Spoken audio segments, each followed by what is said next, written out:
Hey, konnichiwa, guys. This is Darren Bloomfield, live from Japan. I'm on the podcast with Kevin Farris. We are the Bonsai people. Yoroshiku onegai itashimasu.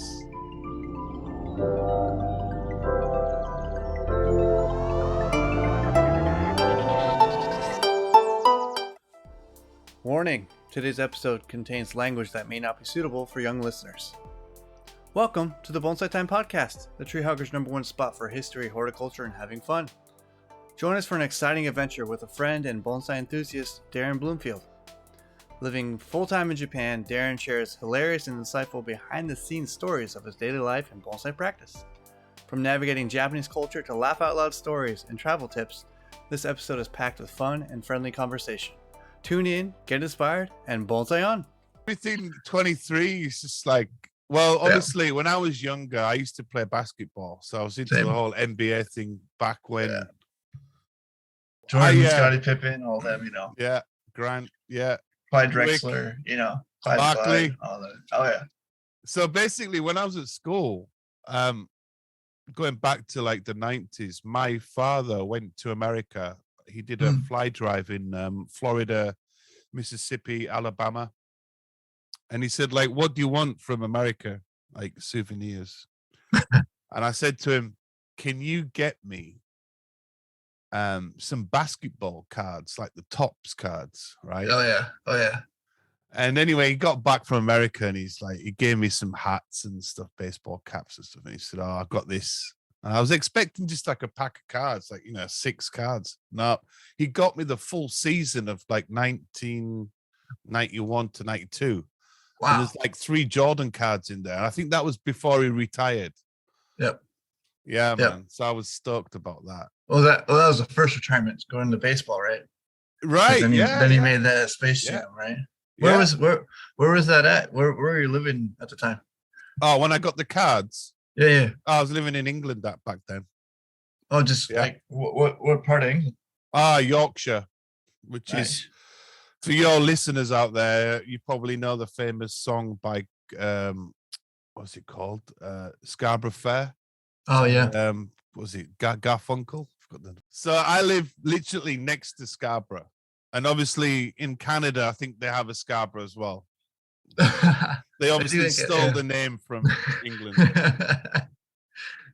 Gotta take what you can. Going down the whole cliche route of the Karate Kid and Mr. Miyagi and Daniel San, all that stuff.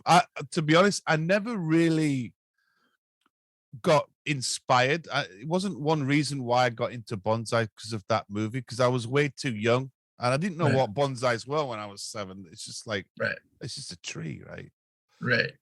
So it was just a pure fact of when I was at art college, I started to get into more Chinese and Asian art styles because I studied fashion design. Oh, okay. Yeah. How'd you get into that? I mean, going from Karate Kid to fashion, that's a big leap. Like, first I want to ask, I don't, being American as I am, I don't know how much of the culture of the UK was possessed by the film Karate Kid. There's, when I was a kid, it had already been out, right? I was born in '88, so it had been out for a while. But there was so many karate dojos that had opened up, right? Yeah. Well, I think is that the same in the UK? Okay. I think the movie basically kick-started the whole kind of like, hey, let's all learn martial arts kind of thing in the UK. Yeah.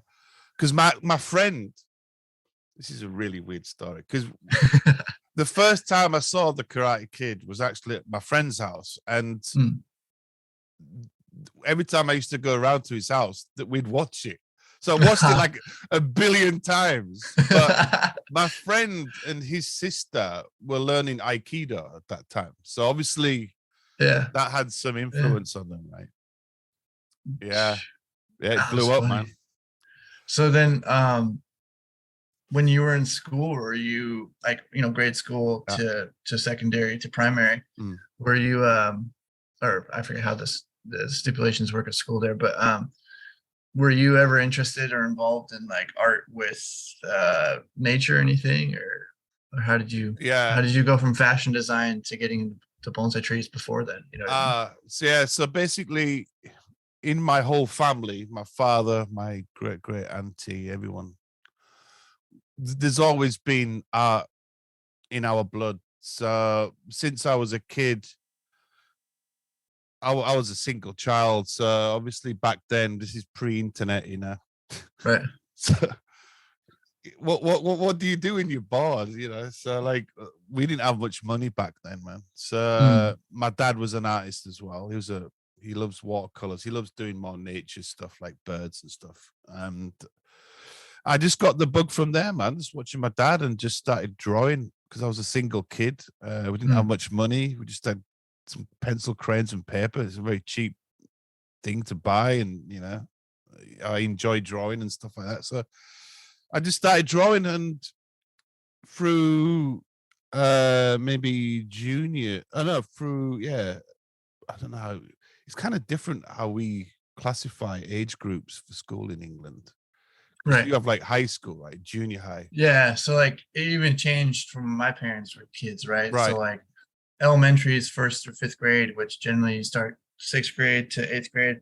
Yeah. You're going into high school at like 13, 14. And then you end at like either 17 or just about to turn 18, or you're already 18 in 12th grade. It's different. It's like in England, your primary school is like from like, I don't know, 5 to 7.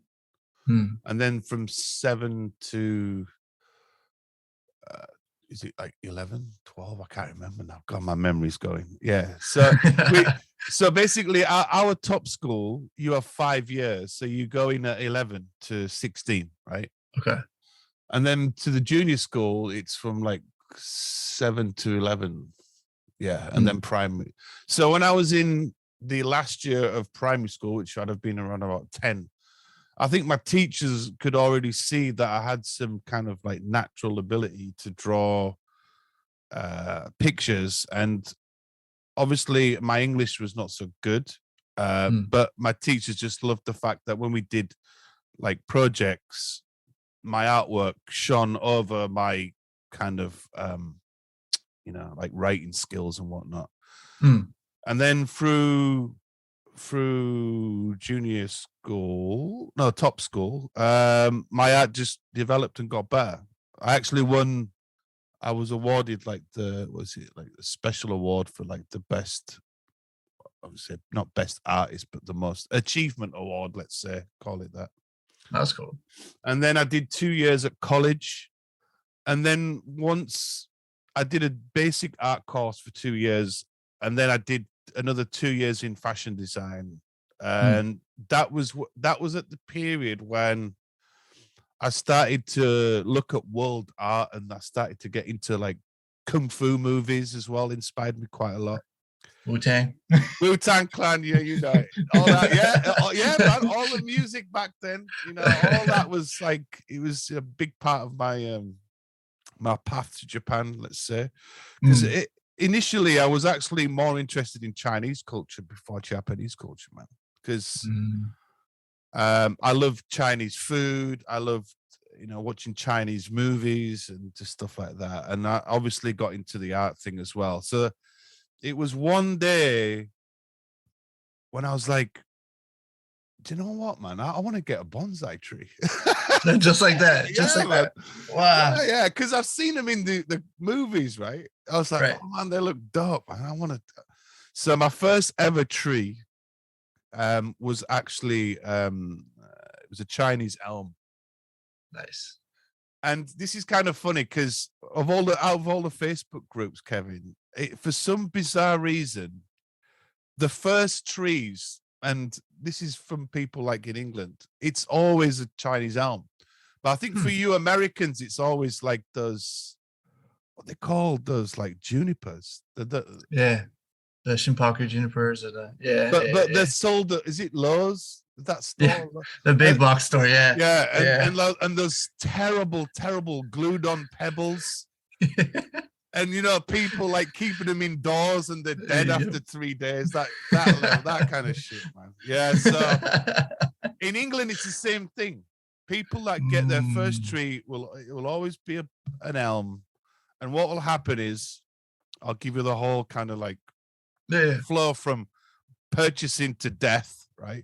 How much of a time frame is it between the two? So it's like, this tree looks great. Oh, this would look great in my living room, kind of thing, right? Yeah. So, people in England, they buy these trees, and what will happen is the worst thing is people putting them in your front living room. Now there is a big argument, Kevin, and maybe you can touch on this. Chinese elms, indoors or outdoors? Outdoors primarily, but if you're in a cold winter, I say keep them somewhere relatively inside, but not in direct wind. Right. I mean, I made that mistake myself. I had bought a few, went to an actual proper nursery. One was an actual grocery store, but sold live plants. And I've, at the same time, saw it when I was a kid. I saw it in my hometown. I saw a van selling small trees. And I was like, Mom, I want to stop. I was like 6 or 7 as well. And, moms of any culture, any ethnicity, they're going to have the same excuses. No, we don't have time. And it costs too much money. Yeah. She did not want to stop. And so, years later, and I was 20 something, I am at this store called New Seasons in Portland. It's like the Whole Foods of Portland, as Amazon owns Whole Foods now and all that. And I saw these little trees. I'm like, I'm going to do these. Brought them home, and my wife's like, you know what you're doing? I'm like, nope. But I had gone to the nursery that weekend and bought a Chinese elm. I said, oh, you can keep it indoors. It's totally fine. Okay. I lived in a really old apartment too. So the drafty coldness and everything, floorboard heaters, baseboard heaters and stuff, it died in like 4 days, like you said. So I think it's outside. If you have a temperate climate, cold like here in parts of Japan, definitely maybe like a cold enclosed area now that I've learned. But I'm glad I wasn't the only one that did. Yeah. So the reason why I asked you that is because going back to my first tree, I think I'd kept it indoors and it was in my bedroom and it was very dark. I overwatered it, so it had like terrible bacteria and fungus on the topsoil, which again, when you buy a bonsai tree, this is for you listeners out there, do your research. Yeah. Me and Kevin could talk for weeks, months, years about techniques and things that you learn over time. And basically, the main thing is water control, because a lot of people, when they get their trees, they get like a little instruction saying, dip it in water for it's. Yeah. Don't go by right. Yeah. Right. So you don't want to go by instructions. You go by touch and feel and, the actual, the soil, the actual, how much water is it taking in? But people get this idea that I have to follow these instructions. And then what happens? They overwater it or underwater it because that's all they know. Right. And then left the question, why did it die? Well, yeah. Yeah. And if they choose to continue on, then they keep finding out why. But a lot of people sadly kill that one tree and they're like, well, I'm done. I'm not going to waste my time. Right. Yeah. That's something that, many of us have gone through. Right. Yeah. Kind of have to. It's like a rite of passage, I guess. Yeah. So that tree sadly was firewood. It died. like you've just mentioned, it was like, oh shit. And I spent a little bit of money on it. And I was like, I don't want to do this hobbies too. So anyway, a few years later, I was at a British garden center DIY company called B&Q.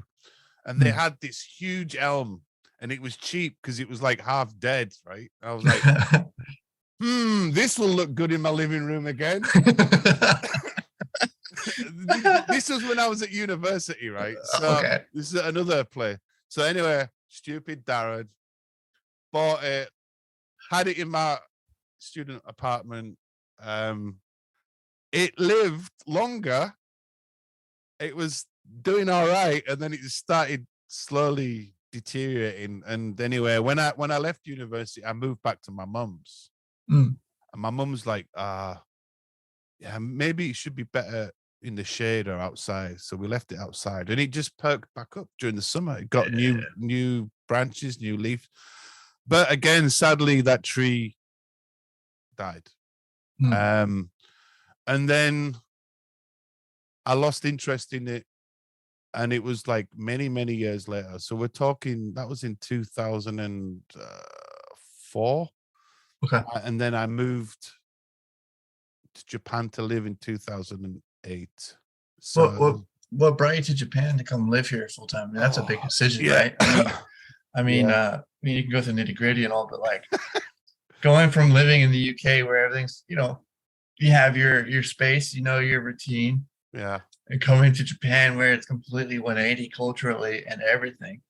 That's a whole learning process. I mean, how long did it take you to even get comfortable? Yeah. I mean, jumping in the deep end, so to speak, right? So, 100%. 100%. Over the pond, literally. Yeah.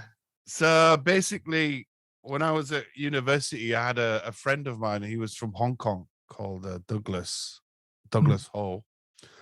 And Douglas one day came around with loads of like Japanese horror movies and stuff like that. And I was like, man, this movie's cool. I think it was Battle Royale and Ring. Oh, yeah. Yep. So I was like, oh, man, I've got to get into this. And obviously I was at art university, so I was getting into like Japanese animation and stuff like that and understanding more about it. So that was when the whole Japanese bug started with me. And this is a crazy story. Your viewers may or may not believe me, right? But so one day I was at my friend's house. God, I don't know if I should say this on this podcast. So basically, you're good, man. I've always been a hustler, right? So when I went to my friend's house, I used to like bring these Japanese movies round, and my mate was like, "Oh man, these movies are awesome." And like, so then I got a PC that had a double disk drive. I could copy and burn. Oh yeah, I remember those days. So they kind of like, I was hustling at that time. Basically, for your viewers, I was basically, how can I put this? I was copying stuff, making money on the game, right? Yeah. So that kind of like got me extra side hustle money, right? And one night I said to my friend, there was a group of us, and I said, guys, I'm going to be in Tokyo one day. I'm going to move there. And my friends were like, you joke. You're talking shit, man. I'm like, no, I'm going to do it. And it just came out. And then I think it was during that year, I actually split up from my fiance. When my fiance, we met at university. We were together for like 5 years. Then we split up because she lived down in the south of London, in England. I lived in the north. So it wasn't really going to work out. And so at that time I was kind of lonely, kind of depressed. I was basically at home. I wasn't even working. I was out of work for quite a while as well. So I wasn't in the best of kind of places at that time. So I found a website that was called, I think it was called World Friends or something weird like that. And I was just intrigued because at that time we had MSN Messenger, right? Before Zoom. Yeah. Skype and all that too. Yeah. And it was like, well, I can talk to people across the world. I used to go in chat rooms and stuff like that, And I wasn't really into Yahoo chat. I was into like one called Camfrog. Oh God, Kevin, this podcast might go on for a long time because I have so many stories to tell. But that's good, man. So in 2008, I moved here, and again, I wasn't really interested by bonsai at that point, believe it or not, even though I was living in Japan. And then when I split up from my wife, again, I was in a really dark place, met my new wife, Yukari, and she was the person that kind of like kick-started all of these hobbies that I'd never did with my ex-wife, right? So I did like, started painting again, started drawing again, and started the whole bonsai journey again. Dang. What was your first tree in Japan? Say that again, Kevin. What was your first tree in Japan? Right. It's a crazy story. So because my old apartment was really small. I couldn't really collect lots of stuff, right? So when we moved into our house, I said to the wife, I'm gonna start getting into bonsai. She's like, all right. And I was like, but I need to make some shelves, like, you know, like the concrete blocks of the wood.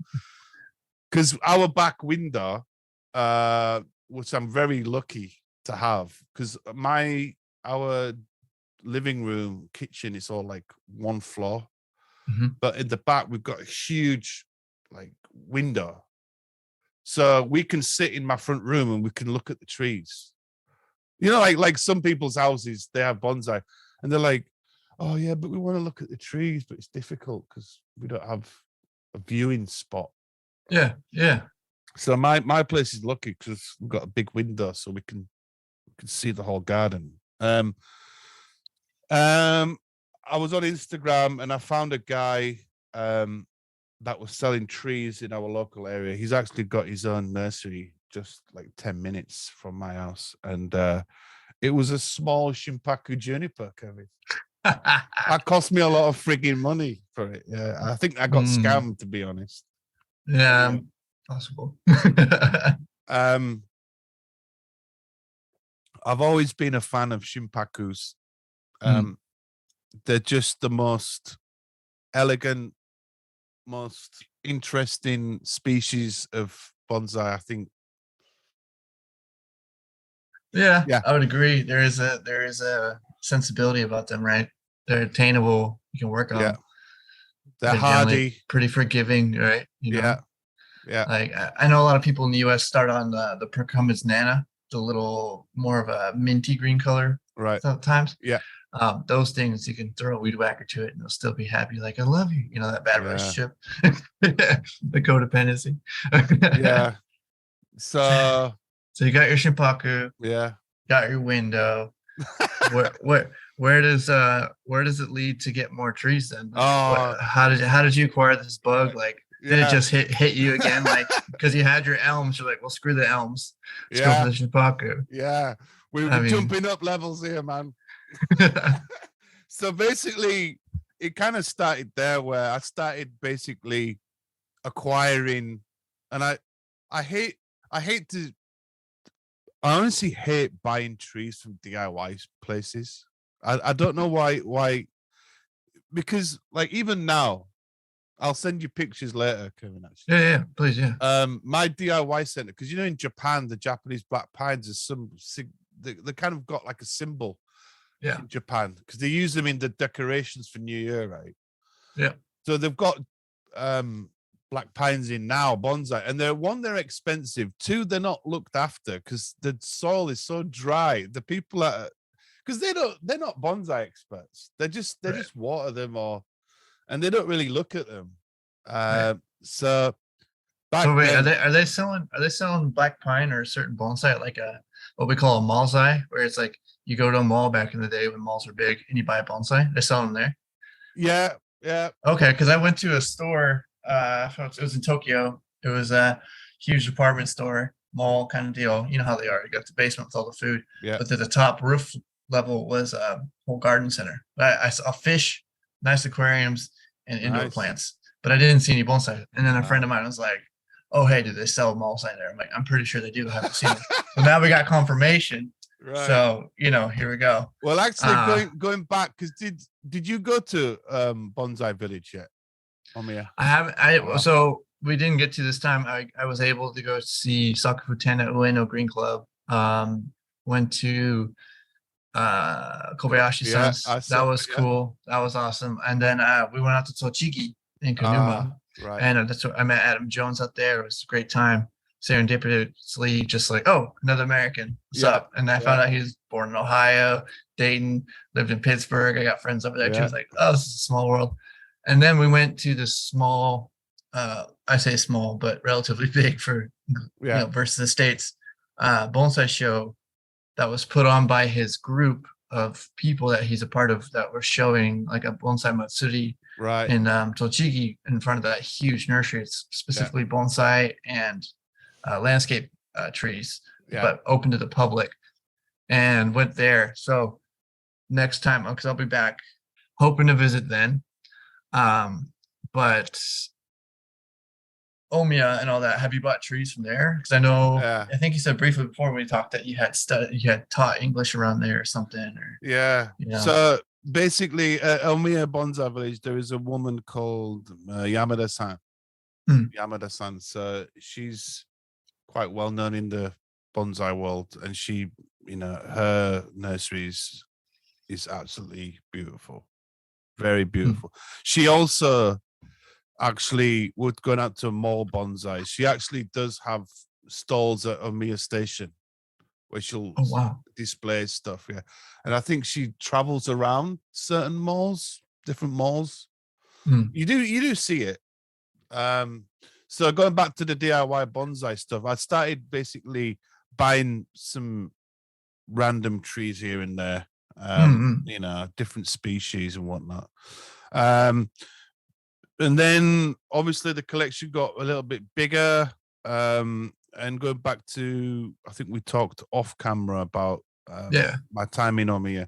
So for all you listeners out there, Omiya is located in Saitama. It's quite close to Tokyo border. So if you want to go there, it's like maybe a 30-minute ride on the train from like Shibuya, Shinjuku area. And it's well known across the world that as like I don't know if it's classed as the Mecca of bonsai, but I know it's the most well-known area of Japan for viewing trees. And obviously they have the National Bonsai Museum there, which I can mention his name. Adam Jones used to work there. Hello, Adam, if you're listening. He used to do like little small seminars for people that were interested in bonsai. So I think that would consist of just getting a black pine and potting and wiring up. It's very simple. Yeah. So I used to be an English teacher in Japan, as many foreigners that come over here do. And then basically what happens with the English teachers, we get rotated sometimes around the schools. So I was working in the Saitama area. So for some bizarre reason, my old co-workers knew that I loved bonsai because I used to talk about it all the time and probably bore the pants off people. Sounds weird. Okay, so I got my new assignment for my new school, and when I got the news that I was going to be placed literally a stone's throw away from the Omiya Park station, I was like, this is insane. This is like crazy. Like what? Honestly, man, it was just a dream. I spent 1 year there. I used to work at this school every Thursday and Friday. So on a Friday, I would finish work. I'd go to the convenience store, get a beer. I'd walk towards the first nursery. I forgot the name of it. God, I'm terrible with names. But anyway, as you walk from the station, literally about 1 minute walk, you hit with the first nursery. And then obviously you walk around. There's the museum. So I used to go to the museum not every Friday, but I'd go twice a month. And I got friendly with some of the staff there. Oh, you're back again. Because it's, for you listeners out there, it's so cheap to enter there. I think it's like 300 yen, 400 yen. $3. Yeah, it's US or a little less. Yeah. This exchange rate. Wow. And because I was there, I was placed there for 1 year. I got to see like a full 4 seasons of trees, man. Right. It was amazing. So seeing it in summer, seeing it in autumn, seeing it in spring. Yeah, it's just amazing. So did I buy any trees there? And this is a good question, man. I have opinions about buying trees from these, how do I say, like, let's say professional stores, because I'm kind of the bonsai person that tries to find cheap ways and effective ways of building up my own collection. Hence why I've started to propagate and do cuttings and root stuff, right? Because I'm always thinking about saving money. And this is the and maybe you might agree with me with this, Kevin, is that bonsai should not be an expensive hobby. Yeah. That's what people think it is, but actually it's like really cheap if you know what you're doing, right? And anybody can do it. You don't have to be Mr. Miyagi. You don't have to like spend years and years at horticultural college. All it is just learning some basic things on how to take cuttings, and you can have hundreds of trees for like no cost at all, right? Right. You know what I'm talking about, right? Yeah. So, no, it's true. There's a thing about buying a tree from a store. One is the cost, which is definitely out of my price range. Two is I don't have the space at the moment to put any more. My wife's gonna kill me. I can't really buy any more trees at the moment. She's same. So to give your listeners some insight, I mean, not that they're gonna buy any trees because they can't export them out. It's a bonsai village. The prices are very expensive, but the trees are beautiful. I don't know how they make money. I don't know what happens to these trees if they go to auctions, if they don't sell. I don't know how it works, but I haven't bought any trees from any of the shops, but I do buy supplies like maybe cutters. There is some shops that sell, secondhand pots. I buy lime sulfur. I buy all my bio gold from there. I never buy shit off Amazon anymore. I'd rather go to there and support these small businesses, right? Right. That's how I kind of go with. So wiring, I can buy wires from my local DIY, believe it or not. So nice. Yeah. For you viewers that are into bonsai, you have to make the trip to Japan to Omiya. I mean, I'm glad I've been, this is my third time to Japan. Sadly, the first time I had it so far up my butt, you're in your mid-20s, you think you know everything, right? Yeah. Came the second time, it was back in 2017, was here for 2 weeks. I was really rushed, the whole thing. And then now I was like, well, bonsai is my life, along with my wife and my daughter, so let's make it happen. Yeah. Hence the name. My wife thought of the name Juniper, so that's not even on me. I was thinking Jen. She said, what about Juniper? I'm like, I think a lot about Juniper. That's awesome. To which I think actually helped a lot with my time here this time with bonsai, because all the professionals are like, oh, what's your daughter's name? In Japanese, I was like, oh, it's June. But in America, we call her Juniper, like Shunpaku. I'm like, exactly. So it's just the whole thing, like, oh, hey, crazy American guy. Plus the fact this white, tall guy with tattoos is like, this guy's here. He came from America. That's so far. Yeah. But like, when you're talking about wire, are you using aluminum or copper? Aluminum. I can't afford the copper stuff. Yeah, that's expensive, man.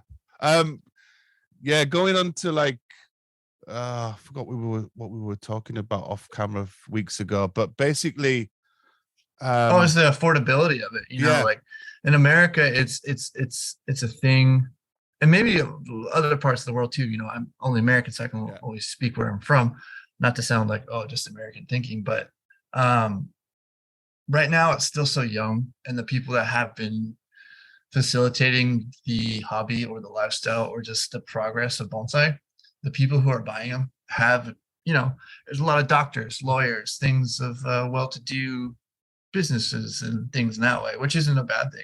It helps the community go and grow. But my whole thing is try to make it more accessible. But the thing that you're up against in the States is like, well, how are you going to refund your costs that you spent to spend the time, not only the time, but the material? Yeah. Because, and then there's the Amadori's thing, which we want to get into, but like,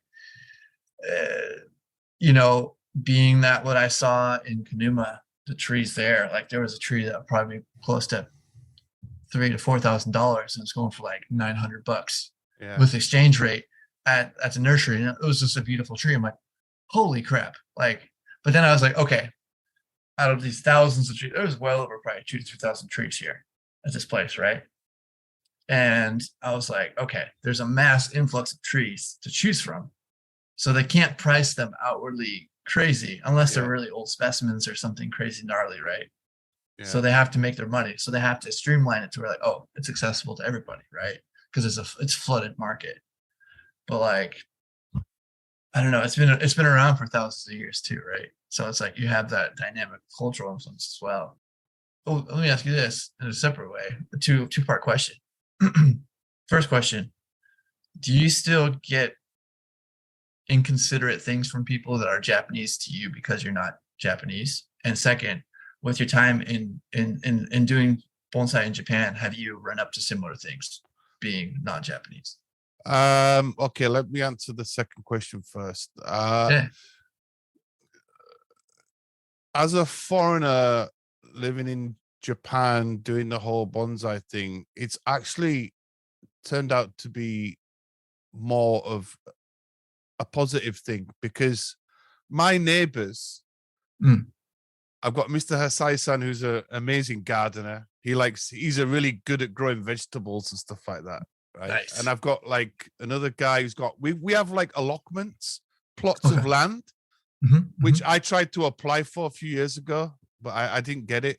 So there are lots of old people that do their own little gardens, growing veg and stuff like that, right? So I know me and we talked about being green fingered and whatnot. So these people that I talk about, oh yeah, like how are you growing these leeks? I always ask questions because Japanese growing, like when they do veggies and stuff like that, it's totally different to Western styles. How they grow leeks and certain things like that. It's different. So how so? If you give a quick rundown, just how they ground stuff, like they use like how do I explain this? The way that I can only talk about like leeks because I can't remember leeks being grown like this in England, but it's the way like how they set the leeks and how they use a rotavator to make the channels and then they recompound it. It's like in Hokkaido, they have special techniques of growing veg there, even though they get covered with snow. Okay, so it's like insulated. Yeah. It's unbelievable, man. Because I don't know if people in England can do that. Right. Like they're doing Hokkaido. It's really bizarre. Anyway, when I talk about bonsais and stuff like that, I would say Oji-san friends or Yaji-san friends are like, Darren-san, you like bonsai? I said, yeah, look, you come to my back garden. And their faces, bro, it's unbelievable. They're just jaw dropping and like, oh my God. Shit. Like, Darren-san, you are Japanese. I said, why? I'm Japanese because I have some trees. And I'm still a foreigner. No, I get a lot of love about it, man. And do you know what? And I think we talked about this before. I know Adam Jones will talk about this as well. Without foreigners, I don't think this hobby will ever exist in Japan in the next 20 years. Yeah, I talked a lot about that with my wife this time, being that we went to Kobayashi-san's and there was one Japanese deshi, but there was other non-American but foreign Caucasian apprentices. I think one was from Poland. And I was like, okay, I'm seeing it in the real form, because she's like, what do you mean? I'm like, young people in Japan probably don't want to do this anymore because of the fact that it's a lot of work. It's not an easy life. And why not just do Instagram? Why not just do a TikTok. Twitter feed thing? You know what I mean? Like instant gratification, right? But this whole dynamic of it's a lost culture. It's a lost art, right? It's a little bit like me doing model kit building. Model kit building it's like the best place in the world to get model kits and stuff. But kids nowadays, apparently this is real shit. Like they did a survey in Japan amongst high schoolers. Yeah. And it said like, what job do you want to be? And there was some crazy percent of like students answering they want to be YouTube celebrities. Yeah. It's crazy. Wow. Yeah, man. It's real shit. It's unbelievable. And then you go into America and all the people our age are a little younger, like, I want to be a bonsai. Bonsai professional. Well, yeah. I mean, when I used to work in Omiya at the schools, I'd always ask the kids, because like, I think they did work experience program. So kids could go to the nursery for like a couple of days and sweep up and, tag up a black pie and whatnot. So I asked the kids, like, hey, who's interested in bonsai? And they're like, none of the kids would respond. And I was like, I don't think this hobby is sustainable for them. Nah, it's really hard, man. To go back to your first question, which was it? Oh, being a foreigner in Japan, Oh, you know, okay. I mean, I've had some things happen to me in my few times I've been here just because I have tattoos. People are like, you know, talking some ish. Yeah. Because it's just a cultural perception of tattoos, right? But like for yourself, you've lived here for how long now? 14 years. So would you say that with times changing too, the access to the internet being such a broad thing? I mean, now there's Wi-Fi everywhere. Last time I was here, there's no Wi-Fi. that was 6 years ago. I was like, well, there's Wi-Fi in the stations now. It's awesome. You know, how has that been for you just coming to the decades, you know? Well, I think this topic is a whole other podcast, but I'll try and keep it condensed because before I moved to Japan, I don't think the J-Vlog community was around then. I never actually knew anything about Japan before I moved there. Bizarrely, right? Believe it or not. I never even looked at a travel book. I never even looked at YouTube. I never looked at anything. I came here as a blank canvas. Nice. So I didn't have any preconceived mindsets or opinions about Japanese people, Japanese culture, nothing. It's just stuff that I'd watched from like movies and anime. So when I moved there, obviously your eyes are wide open. So you're not really gonna absorb everything. You're just gonna see it from a different angle, right? Everything's great, you know. Japan. I got my rose-colored glasses. but as the more you work here, the more you live here, the more you understand the people here. They're just like us. They might speak different, they might look different, but they're just the same mindset as us. Okay, they are held by certain traditions and cultures, and you know, this is another thing as well. If it's like a lot of foreigners like, oh, Japanese people are so polite, you know, they're so polite. Well, yes, that's true, but there are polite people in America and England, right? Yeah, it's harder to find out. Yeah, but most tourists when they come here, they're like, oh, wow, this, you know, we went to a shop and this woman, she did some origami, she packed us the bag, and I'm like, guys, this is just service. This is what's expected, and I expect that in any frigging store anywhere in the world. But for some reason, it gets hyped up more here for that. Yeah, I will say, as an American, I feel it's a lost art of the service industry. I mean, I was a cook. Totally, you know, I've worked in many places, and I think Japan still is by far like one of the best places to have service. Definitely, as far as like not servitude attitude, but just like the appreciation of you actually being a customer. Yeah, you know? You are God to them. You're God. Yeah, which is basically. In that sense, it blows my mind. But second, I'm like, I understand because the cultural traditions, right? Well, you went to Denny's on your first day, man. So I did. You let the cat out of the bag. No, yeah, Denny's, man. That was an experience. Like, you know, that Japan does food good. Actually, I was joking with you on Instagram about it, but basically, Denny's do a really good club sandwich, by the way. You can check that out. I looked at that, but I'm like, you know what? I gotta try something I can't get. Right. It's even like McDonald's. For people that come into Japan for the first time, try McDonald's, try a BK, whatever. It will be you gotta. A lot better than what you probably get. Have you had Wendy's? Have you had the Wendy's in Shinjuku? Bro, where I live, right? Another story. Where I live right now, we have a shopping mall company called Daiei, and this Daiei mall's been there since dinosaurs were roaming the earth. So me and my ex-wife, we used to go clubbing on like Friday nights, Saturday nights. We used to go to like Shibuya, so obviously the next day we were hungover, and we had a Wendy's. literally like a stone's throw away. So every Sunday, me and the ex, we would always get the Baconators, right? Oh, yes. And in England, we don't have Wendy's really in England. So I was intrigued by Wendy's. And when I first tried it, I was like, man, this is the best. F McDonald's and F Burger King. This is where it's at. Wendy's. My Ohio listeners will be very happy because Wendy's is from Ohio. Oh, you're joking? No. No. So I took a picture, and that's the thing. There's so many Wendy's like down the street from my place, right? I could probably throw like a stone and hit 4 in the head, right? Or break 4 windows, whatever. And I took a picture. I'm gonna make a post. Says even out of Ohio, you can't escape Ohio. Yeah. I was like, there's Wendy's here now. There's Taco Bell. Like.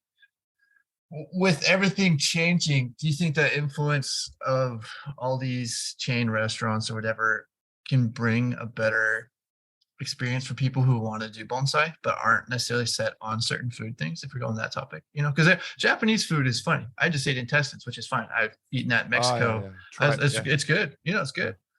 Some people may say no. Basashi, raw horse, right? That's my jam. Like, I love that stuff. I love it.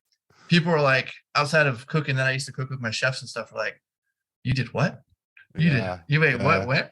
I will never eat raw chicken because my brain just can't do it. Like, I'm like, no, instant throw up, But like, do you think the accessibility to come and learn bonsai or just see bonsai or see parts of Japan, even if it's out of bonsai, is more accessible now than it has been? Oh, totally, man. Like, So sorry, Kevin, to quickly go back to this Wendy's. I need to quickly get this in before this. Right. So Wendy's was here in Japan, and they had franchises in these Daiei malls, right? Oh, across in my area anyway. Yeah. And then news came out, Wendy's has left Japan. I was like freaking distraught by it. You gotta come to Ohio. Yeah, I know, because there was Wendy's in my area dotted around. There was a Wendy's I used to go to one in Harajuku, right?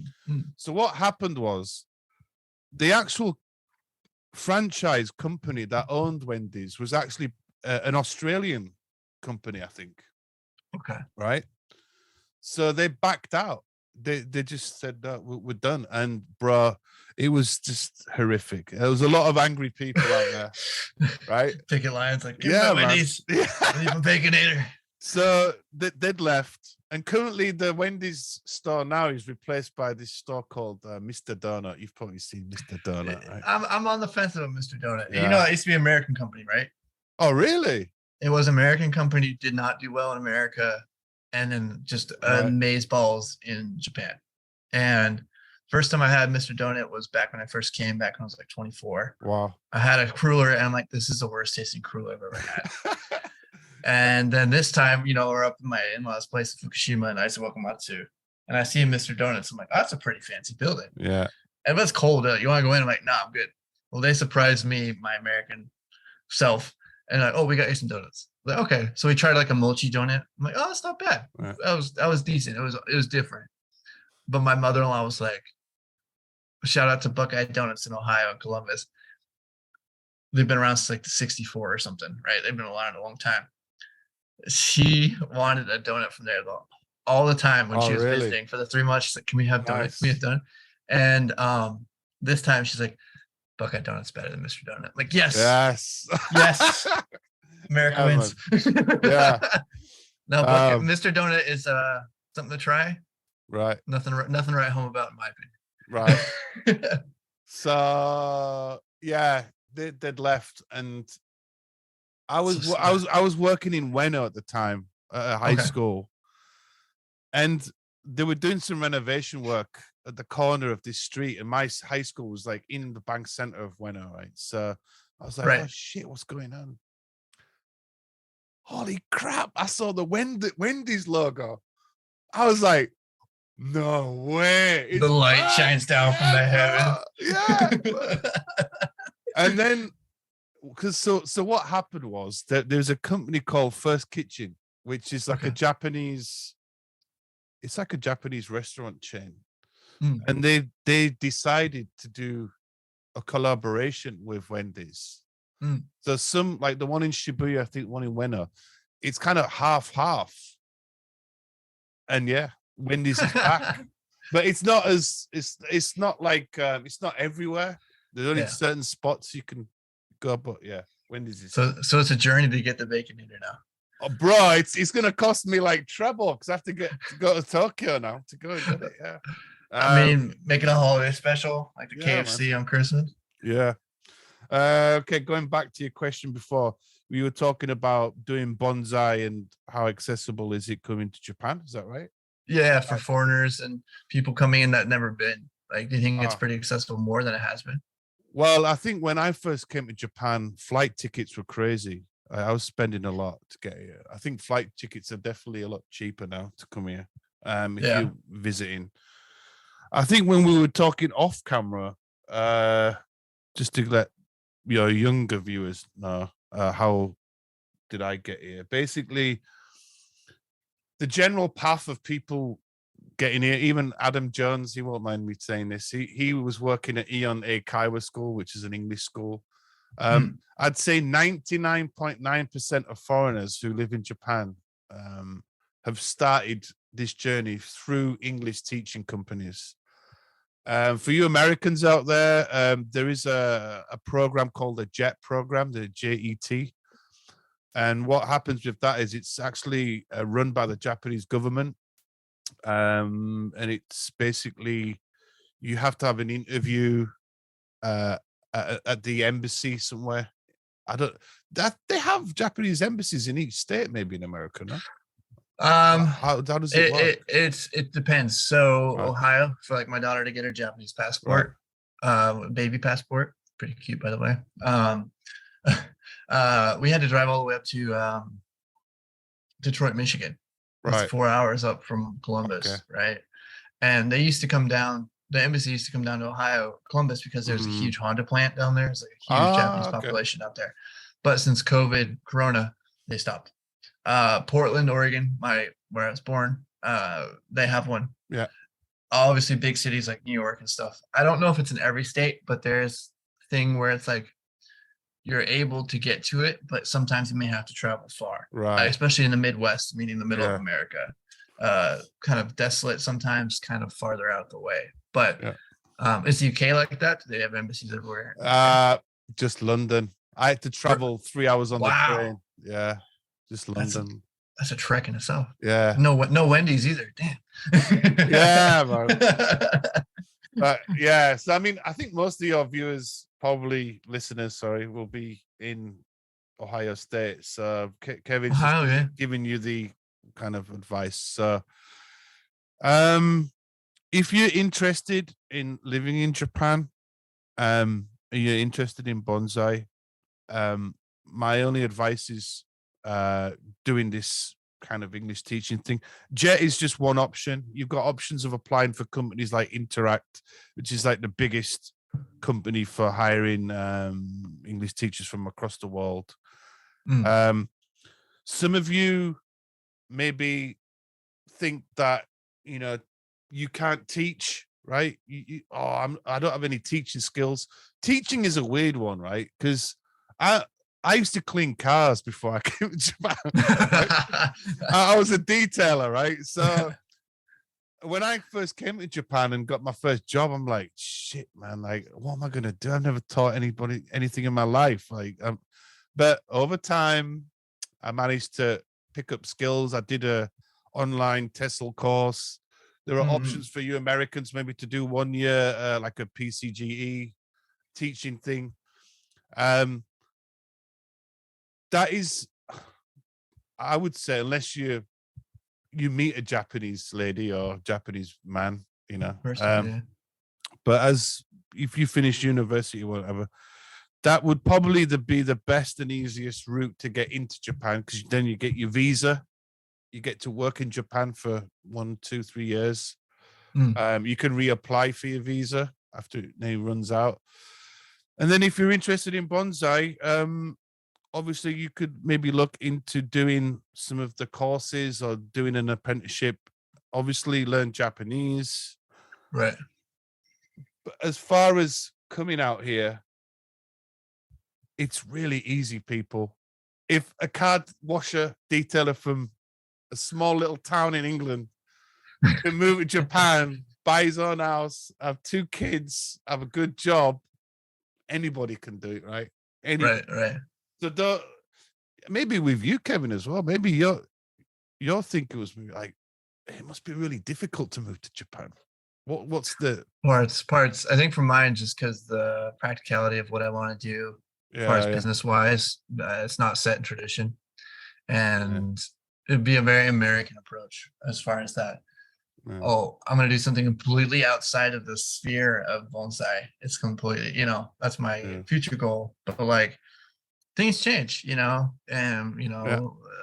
we got to visit family more. My in-laws are getting older, so maybe we'll be here for who knows, a month at a time or something. If it were to happen, I wouldn't be upset about it. But like, I mean, when you came to Japan, you started doing bonsai things. How was your Japanese? Did you have to learn Japanese here? Like, that's a big thing, That's a good one. My Japanese is actually terrible. Really? Well, or is your listening comprehension better than your speaking? Listening comprehension, speaking, I can go to a restaurant by myself and order food and get around. I can ask for directions and stuff like that. But when it comes to like me, I was at the hospital a few weeks ago. Like the staff are like, I'm sorry, this medical Japanese is just too much for me because it's difficult to understand. Learning Japanese, that's a good one. Obviously in America, I think part of your majors, you can learn Asian studies or Japanese, right? So like in Japanese England, language major, in England, we don't have that. So whoa, okay. You'd have to go to university to learn it. Like you don't have it as part of your degree. I think it's a different setup from USA and American. So there's like students that will take it for a minor or for a language requirement. Minors, and some have it as a major with like a business minor or something. Right. Yeah. I learned Japanese, believe it or not. I used to go. This is when I was, in my first few years of living here. I used to go to my local oden bar, like a little restaurant. Loads of Japanese people. I'd sit there. I'd have a few drinks, and some random Japanese salaryman would start talking to me, and I didn't understand what he was saying, and he doesn't understand what I'm fucking saying. But this is how I got, like, I jumped in the deep end of it. I was just sitting there in the corner, listening to conversations, watching people talk.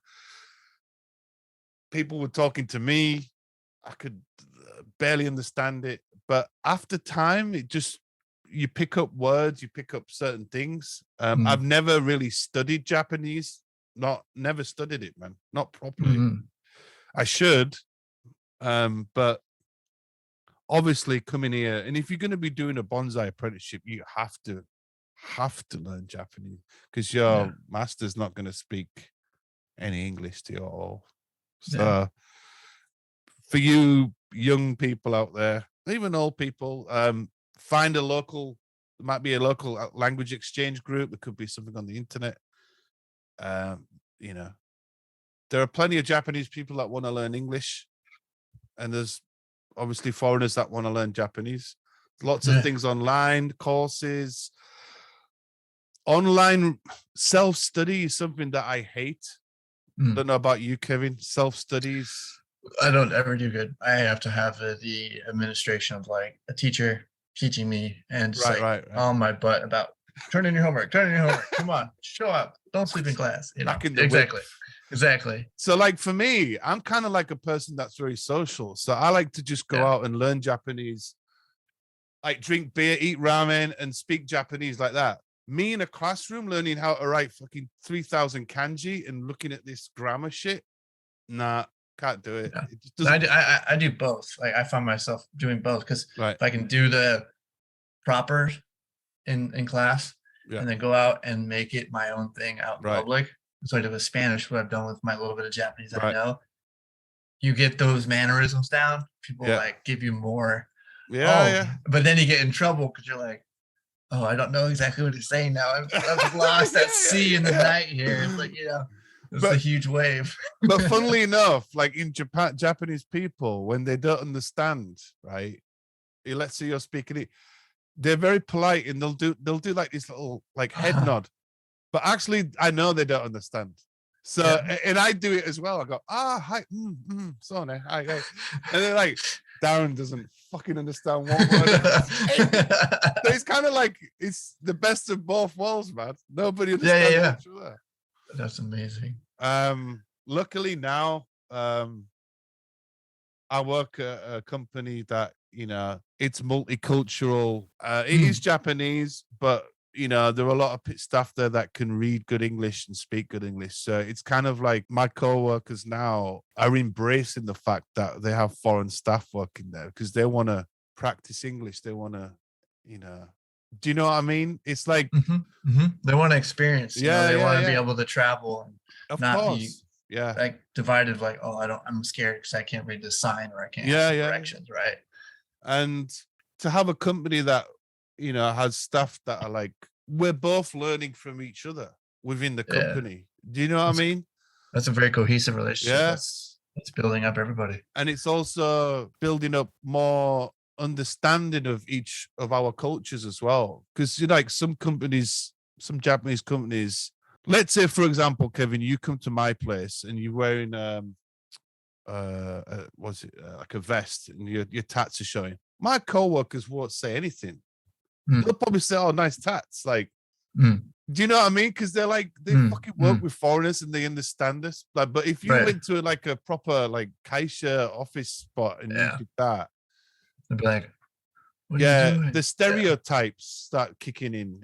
Is he a gangster? Is he like a yakuza? Is he? Know, it's that mindset that in Japan needs to change. But speaking of that, from you having been here for 14 years.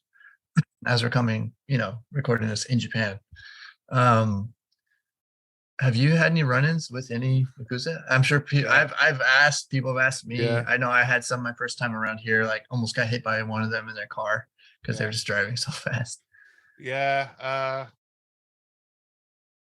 Let me get into the story that I think you were excited about the bonsai guy that I met in my local area. Do you remember? Yeah. Okay. Oh yeah. So, going off topic slightly, I was telling Kevin off camera a few weeks ago.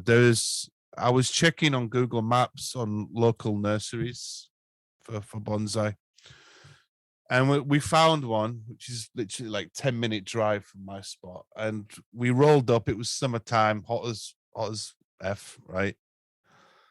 And his nursery was kind of like, I don't know how to explain this. A lot of concrete on the floor, gravel.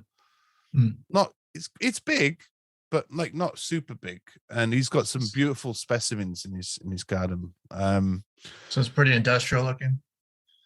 Kind of, yeah.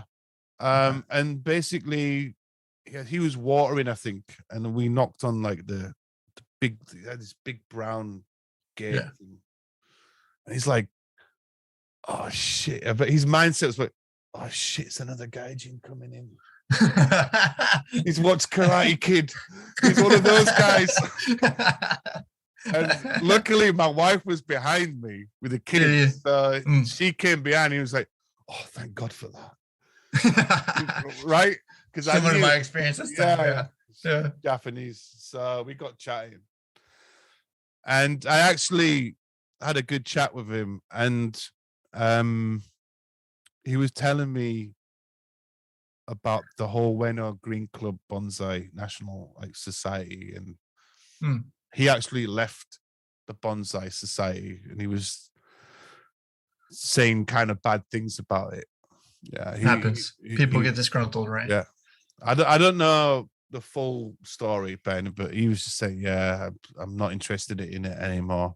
So he left, and I wasn't asking him to be like his student or anything. I was just like, "Oh, can I come like once a week and just help you out kind of thing. Like, no money, just I'll help you out. You teach me. And he's kind of like scratching his head because my Japanese is shit and his English is non-existent, right? So it's kind of like, this isn't working out. But he's a nice guy.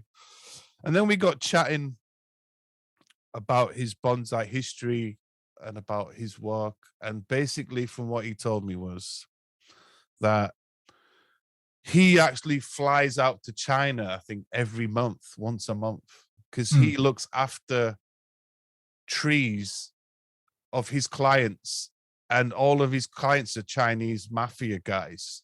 Oh, triads. Yeah, triads and shit like that. Yeah. Wow. It's mad. Oh, yeah. I remember we talked. Yeah. Every time, second time I'm hearing this, I was like, it's a crazy story. Yeah. Come again? Like, what? Yeah. He flies out once a month, man. It's unbelievable. Obviously, he's got all these tools and stuff like that, caring for the trees. Right.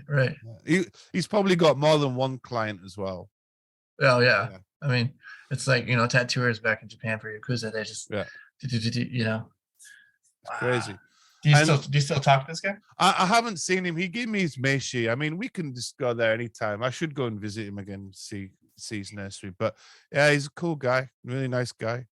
But and he was like, Down, if you want to learn bonsai, he said, like, forget about books.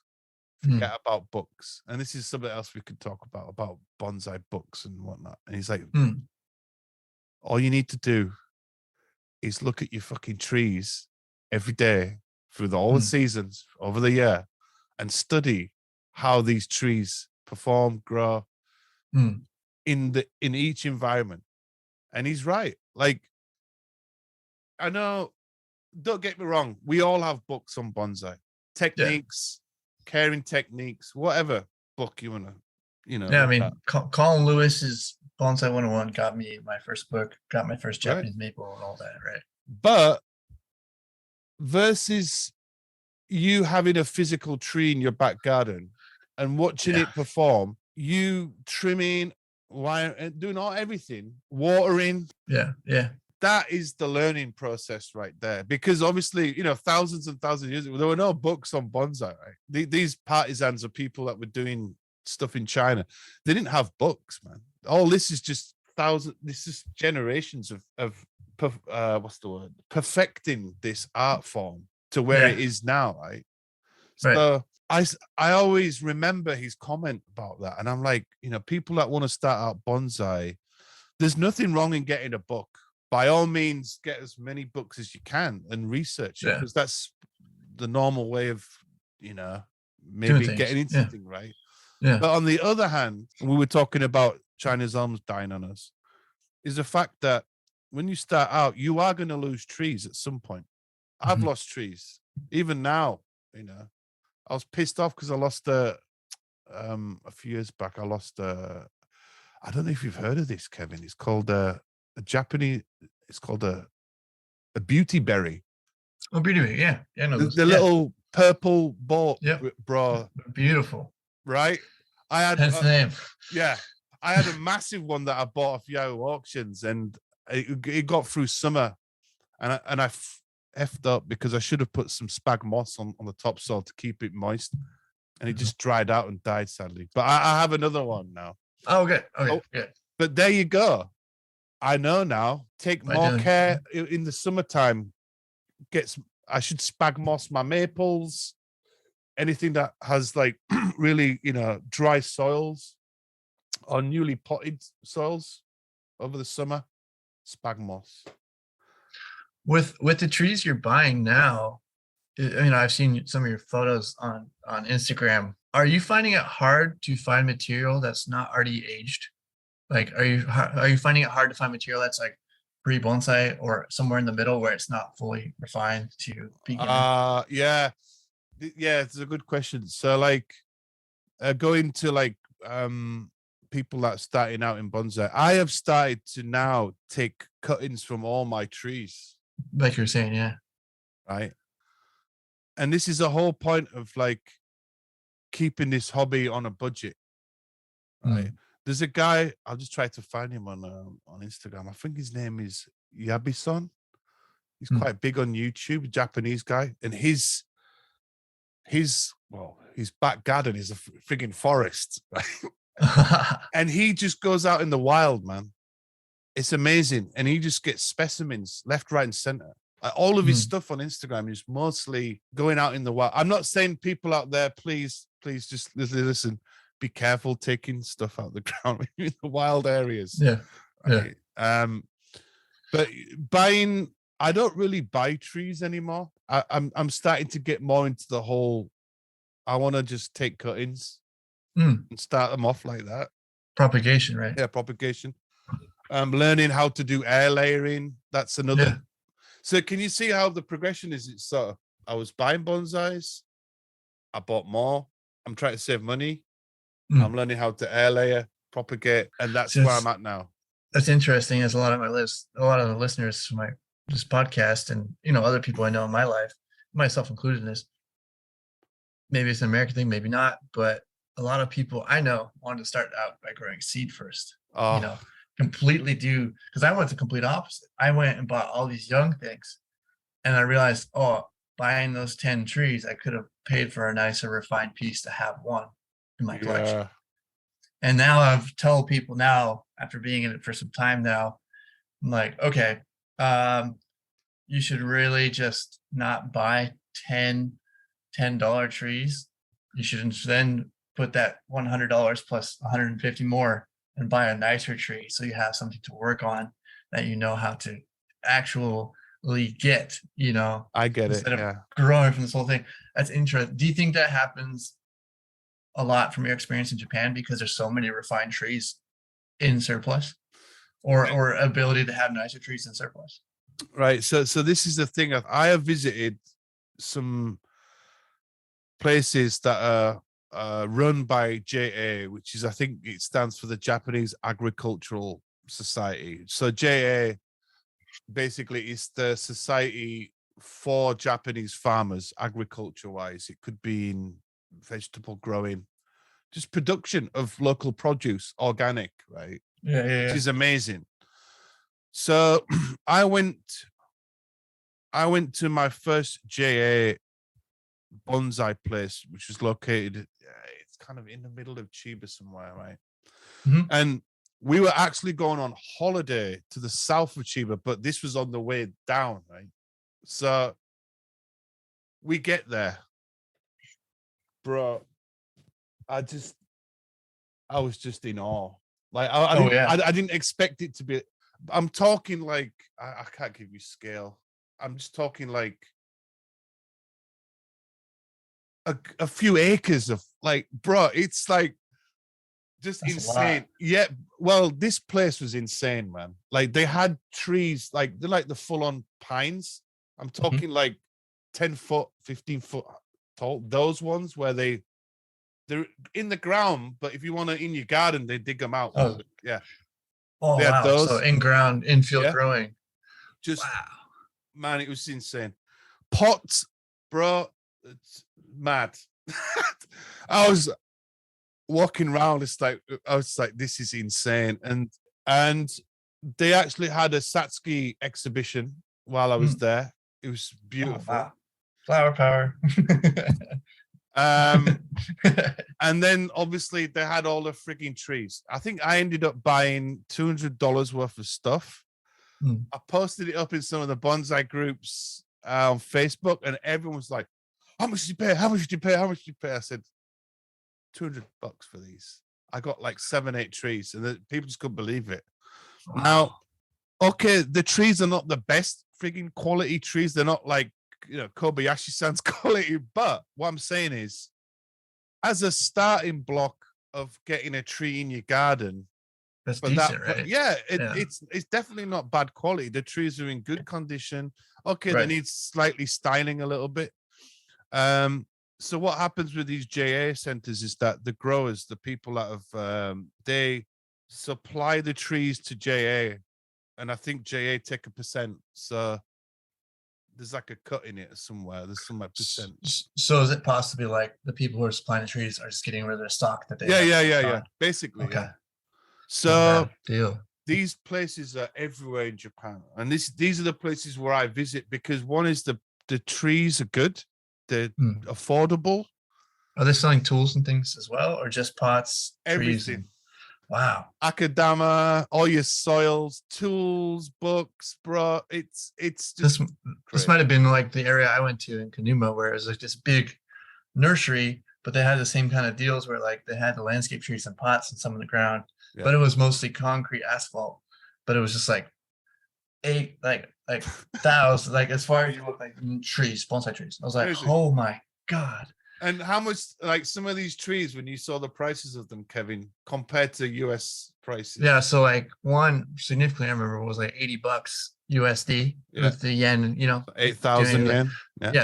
Or it probably would have been almost $1,000 in the States. It's ridiculous. I was almost crying. I'm like, and then seeing like bags of akadama for like $5. 500 yen. Yeah. It's $50-$60 in the States right now. Yeah. It's that Ibaraki brand that I use, man. Yeah, the red line.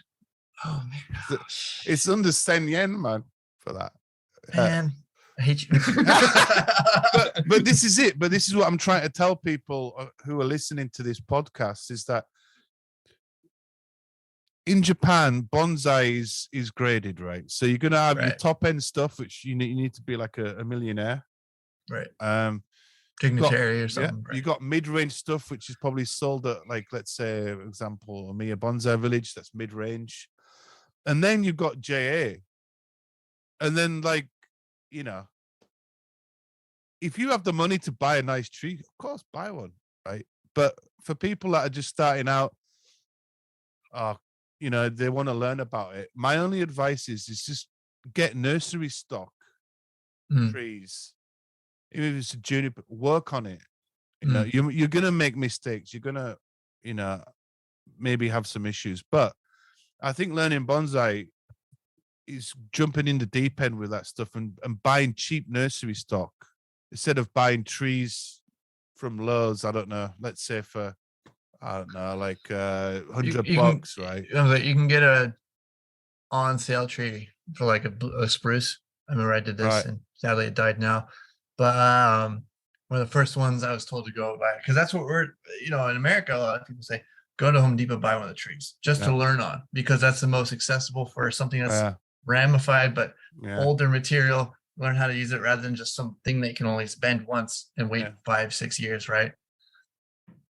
Oh, wow, that's amazing. Just like, because I paid $35 for them, $35 just for one tree, but it wasn't any. It was supposed to be a landscape tree, but it was on sale because it was the end of the season. Oh man, that's but like oh man, Japan's surplus is basically, given, like I said, history being it's everything's taken care of. It's a hobby here that you can do for nothing.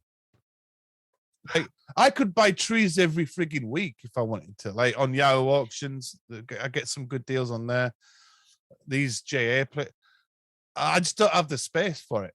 But if I wanted to and spend, let's say I'd take $200 out my wage. I think for 20,000 yen, you can get a fairly decent tree, man, for that price out here. Or a couple trees, as you said, and just spruce them up and then resell them, right?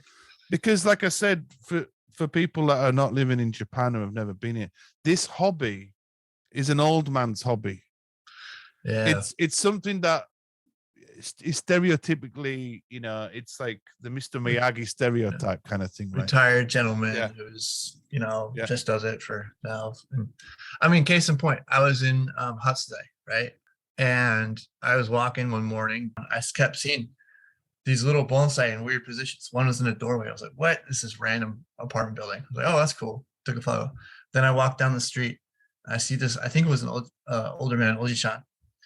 And just bonsai right out front on these things. I was like, and it was that stereotype. I was like, oh, that makes sense. Retired old man, older man. It's just like, and when I met my in-laws, they're like, you like bonsai? Like, yeah, I love it. They're like, they're scratching their head, like, what?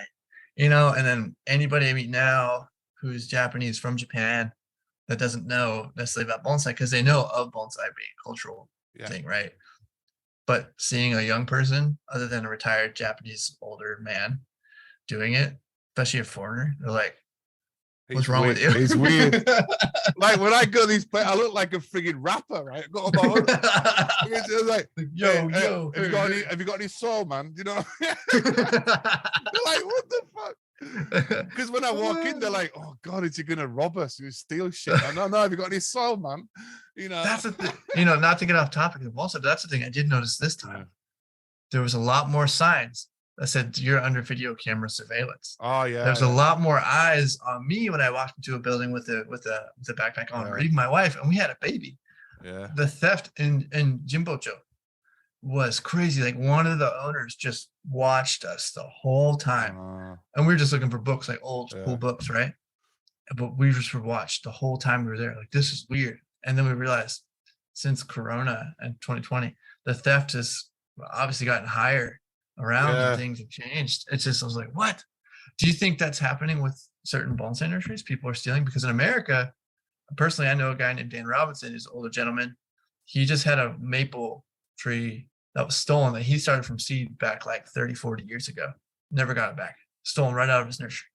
And like, it's this thing where like the Pacific Bonsai Museum up by Seattle, they had 2 trees stolen and they were both returned.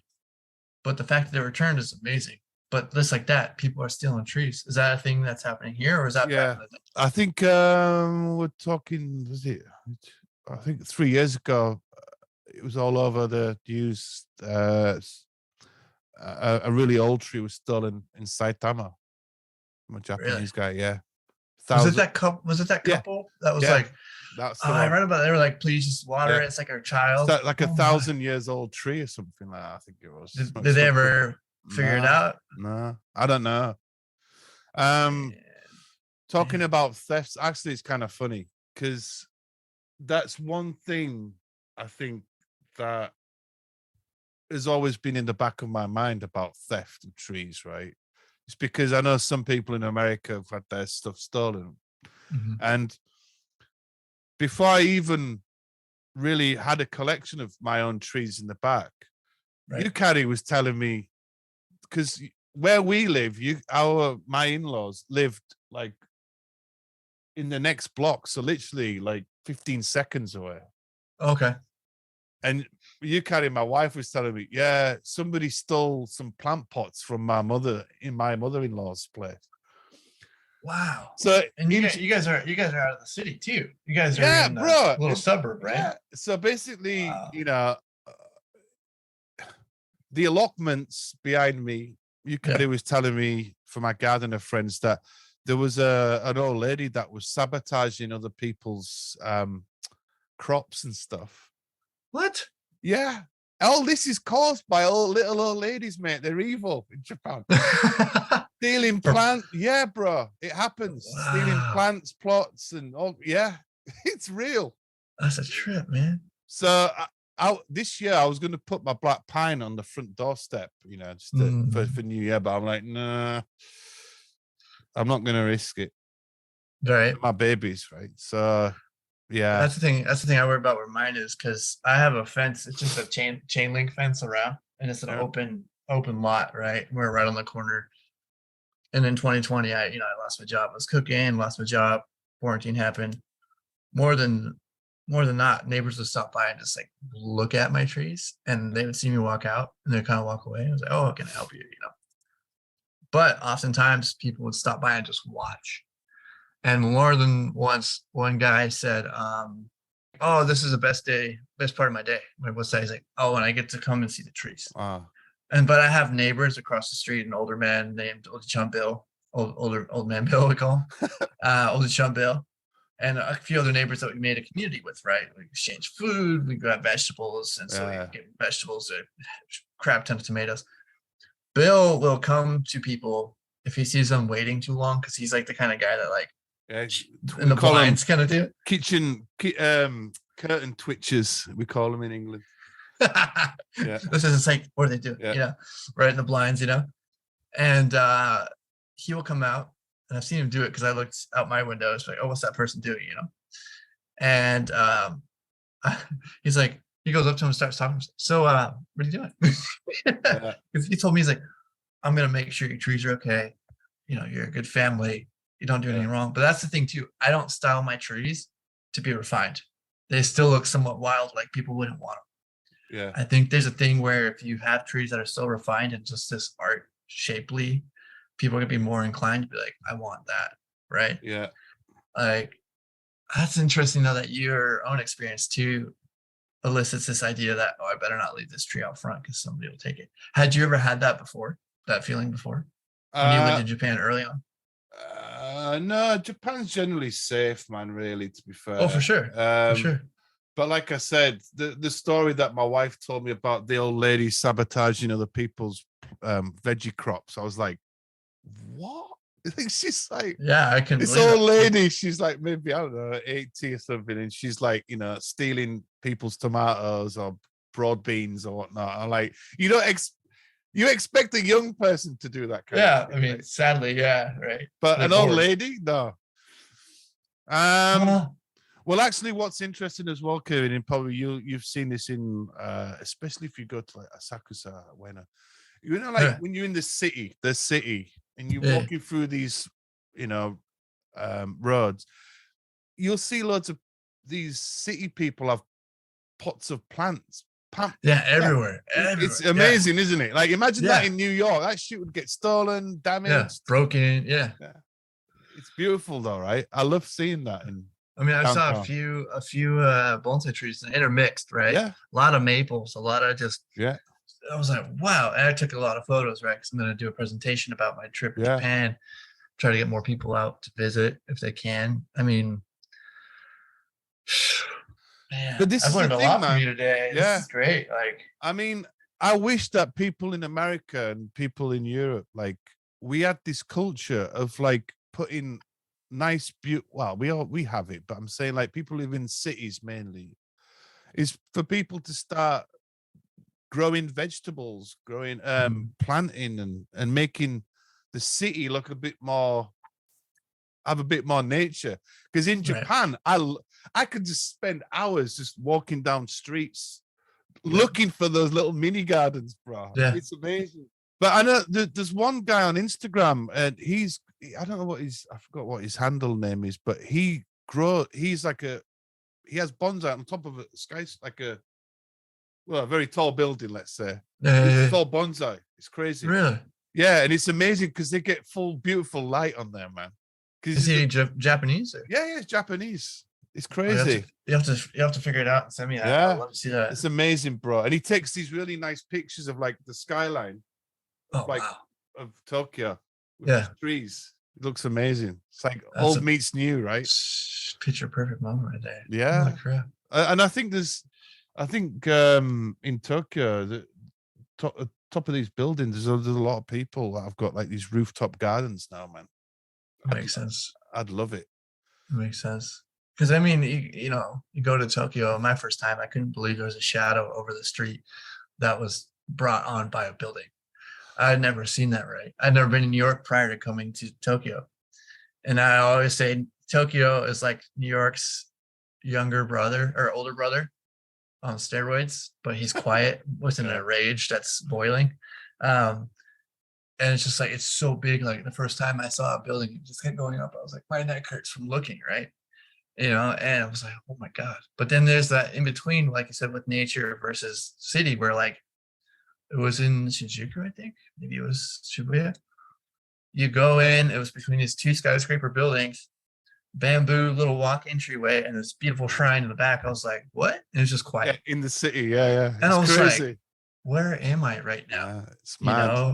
And it's just like, why can't we do that in the States? That's been my thing when I first saw it. I'm like, why can't we do that?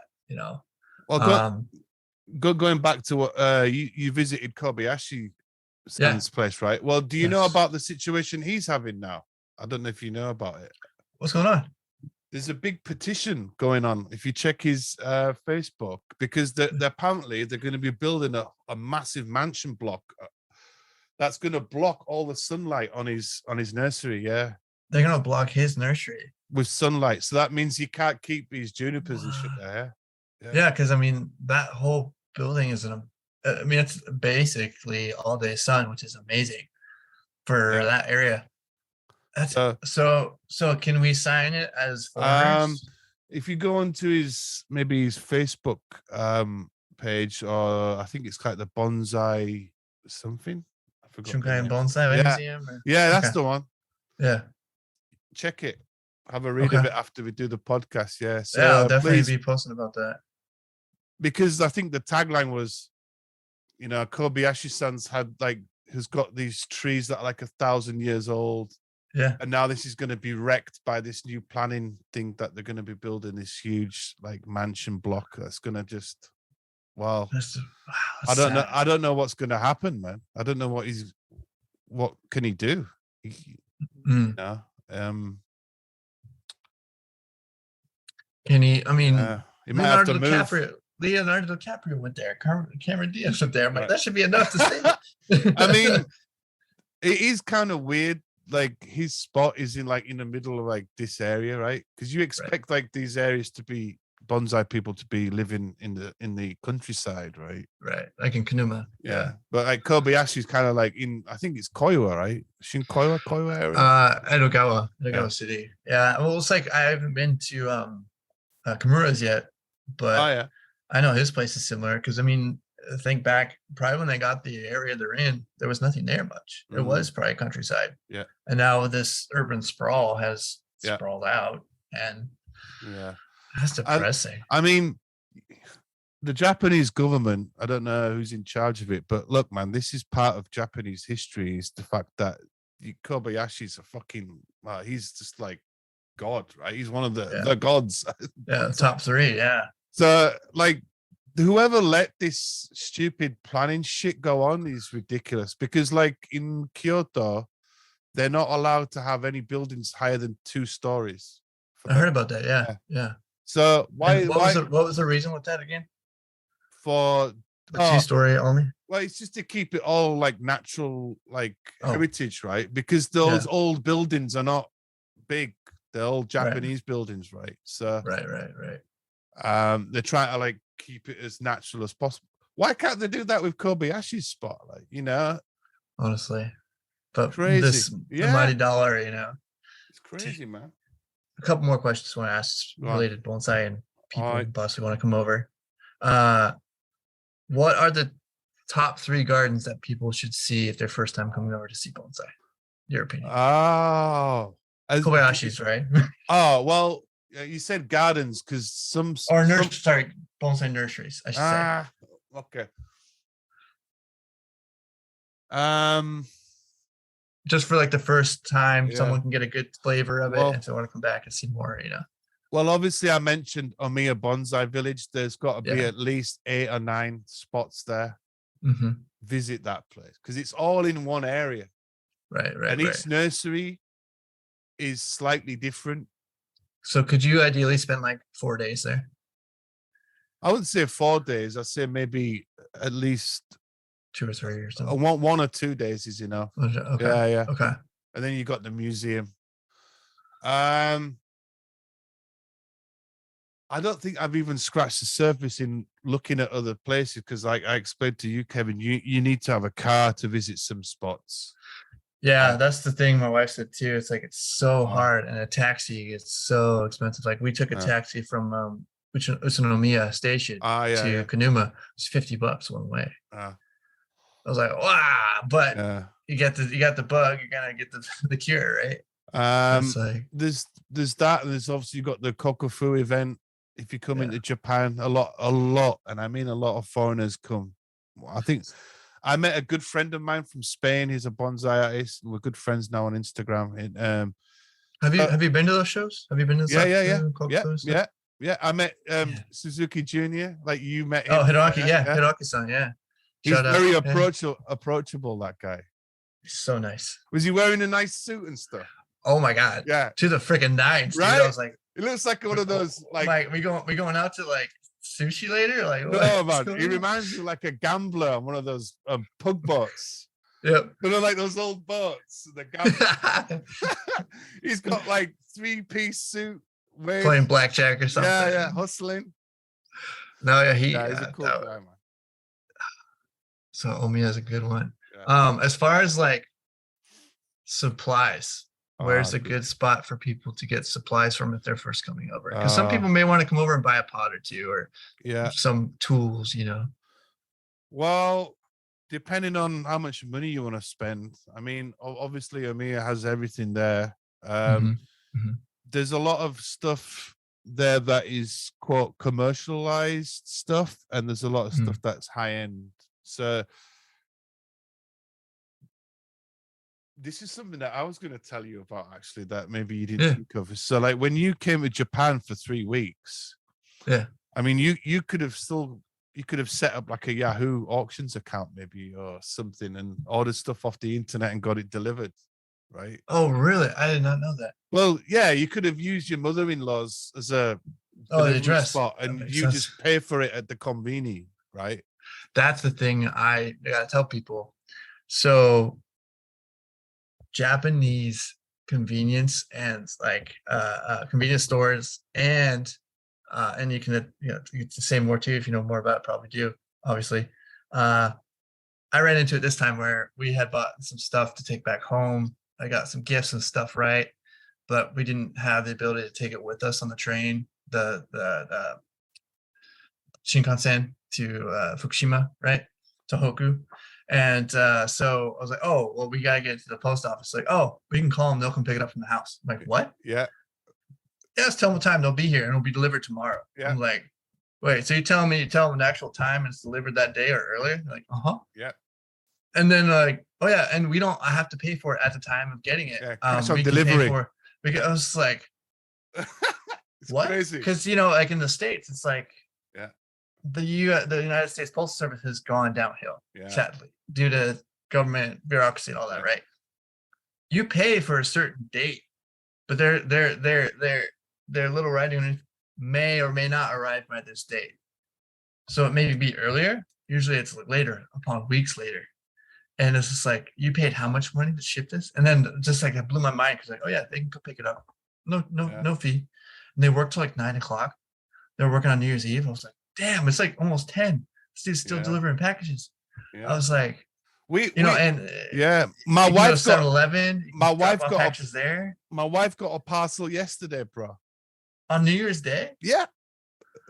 Japan Post. I was like, man, you should be getting drunk and eating turkey. Right? What are you doing delivering parcels? Yeah, it's crazy, that's the thing, bro. Too. I was like, we'll say anybody that comes to Japan first time or whatever, you got to go to 7-Eleven, get some curry pan, try to send a pack. Dude, oh my God, like a corn dog, American dogu, if you're in Family Mart, yakitori. That's good to know about the auction thing. I didn't think about that just as far as like, I've thought about, can I have a tree at my in-laws' place for when I come visit and they can just water it, kind of tend to it. But like, is there anything else that, I would love to talk to you more later in the future, more stuff, because I'm sure there's a lot more to unpack. Yeah. Get my co-host on. He's probably got other questions too, because he's never been in Japan. So he may be thinking about stuff I've already thought about, but already, considered. Is there anything else that you could think of off the top of your head if somebody wants to visit in 2023 outside of Bonsai? What should they do? Okay, so go list of rundown real quick, hot topics.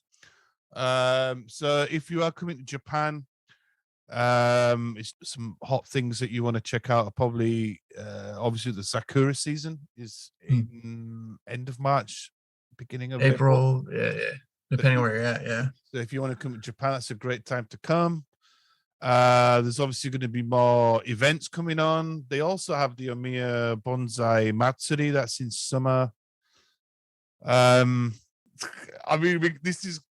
could spend a whole another podcast talking about travel, but my travel advice is, if you're going to visit Japan, my only thing is like visit the countryside and visit the city. Maybe start off in Kyushu, the south, work your way up if you're catching the Shinkansen. If you've got Fukuoka, you got Osaka, Kyoto. You're going up a little bit more, you've got Tokyo, and if you've got enough funds, check out Hokkaido, because you're going to see different parts of Japan, new, old. You're going to have different foods and different cultures within the prefectures. Save a lot of money up for your holiday. You can't do Japan in a week or 10 days. It's just simply not enough time. You'll get sick. Just too much. And traveling can be quite tiring, right, as well, Kevin? Yeah. Trains. Would you say 2 weeks is this a good amount of time to get a good taste? Yeah, 2 weeks. And my last thing, right, before I won't mention his name, but there was a guy that I was kind of friendly with on Facebook, and he came over, and anyway, he came, and from what I could see on his Facebook, I was like, bro, you know, what are you doing? Like, you come on, he's come alone, he's come to Japan. And I was thinking, bro, you just wasted your trip here because you haven't really done or seen anything cool, right? Yeah. It's because before you come to Japan, it's a really good tip that pre-plan your travel. Pre-plan where you're going to go, what you want to see. This guy was just walking around Tokyo for a week doing nothing. And it's like, bro, that's stupid, right? I did that my first time, but I was here for a month, so I had time to make up. Yeah. You know, but Tokyo, I don't know. Tokyo, if you're into that city vibe, that's a whole realm of that's a lot. There's a lot. There's a lot there. There are some places I've never been to in Tokyo, man, because it's just so big. I haven't been to every Yamanote line stop yet. I rode that a couple of times just around. It was a lot of money, but it was a lot of interesting little different sceneries and stuff. That's a whole nother topic. But Darren, where can people find you at? You can check me out on socials. My website or YouTube is Tokyo Model Detective, and my Instagram has the same name, but I normally use Tokyo Photo Detective. So if you got any questions, just DM me or DM Kevin. Yeah, or the podcast. Thank you, man. Awesome. I appreciate your time. Yeah, man. The Bonsai Time podcast is purely grown and horticulturally crafted by Kevin Ferris, Ryan Houston, and Kelly Louie. To find out more and see pictures about today's interview or sponsors, see the show notes linked in the description. Submit questions, suggestions, or tree pictures for future discussion episodes. Find the contact form on our website, bonsaitimepodcast.com, or message us directly at bonsaitimepodcast@gmail.com. If you'd like to support future episodes, please rate us, share episodes, donate, or become a sponsor. The music on today's episode was provided by MIDI Cancer. To find more of their work, check out their SoundCloud and Bandcamp pages. To stay in touch with us, subscribe to the Bonsai Time podcast on your favorite podcast app, Instagram, or YouTube, and Facebook. Contact us individually. Kevin's Instagram is Kevin_Ferris PNW. Kelly's Instagram is Bonsai with Kelly. Ryan's website is invivobonsai.com, and his Instagram is invivobonsai. Thank you all, and remember, bonsai on!